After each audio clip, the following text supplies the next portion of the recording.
Mbongeni. Thank you. So far, we've been hearing about organizations rejecting this application. We've also heard about business. What are they stating as the reason for that?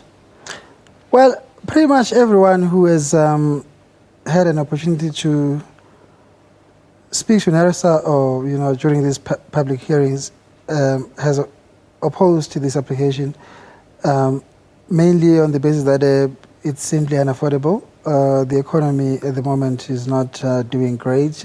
People are under severe financial pressures, and any increase in the electricity price would not be affordable for many people. So today we've had business community people, BUSA, people from the mines, the aluminium industry, saying that this increase, if it were to be granted, it would put companies under pressure, force some companies into liquidation.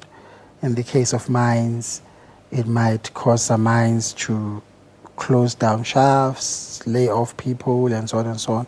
So that is the picture that is being painted. So not that the extent of the increase is too high as such, but the economic environment at the moment, according to the South African public, is just not conducive for this. Mm-hmm. Well, it seems like the exorbitance of the application is the main issue at hand here. Is Eskom showing any indication that they would come up with a reasonable and, reduced application to request a different percentage increase? I think Eskom has already done that.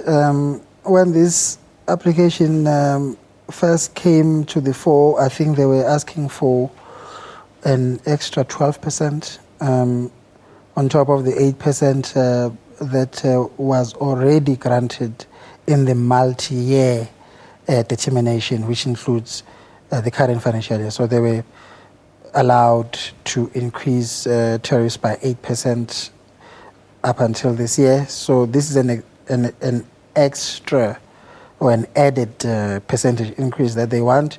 Initially, they came out, I think, at 12% or more. Then they went down to like 9%. Now they want 8% extra. Mm-hmm. So now it's up to the regulator, because the regulator can say, we're not giving you an extra 8%, we're giving you an extra 2, 3, 4% or whatever. Mm-hmm. Because there's been argument from various quarters that why is it that Eskom is asking for an above inflation increase? Why couldn't they come up with something that is related to the percentages that are under 6% or even 5%? Why something that is above the inflation rate? Well, what is clear is that Eskom is a company which is under serious financial strain itself. This particular application is retrospective. It's for 2 years ago. When they go to NERSA to apply for these tariff hikes, they give projections and forecasts and say, we expect to generate so much next year, the year after, and the year after from sales, from this and that and that. So we're wanting an increase of so much based on that.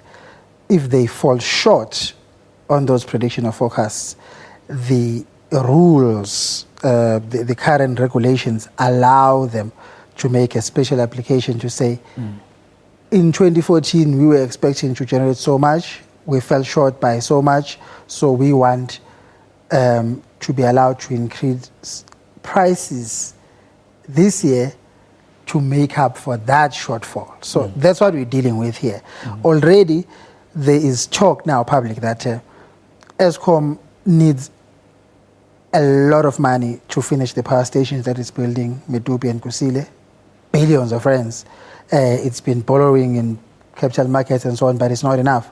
Such that now, the finance minister is said to have proposed behind closed doors that as much as 49% of Eskom should be privatized to generate money for Eskom.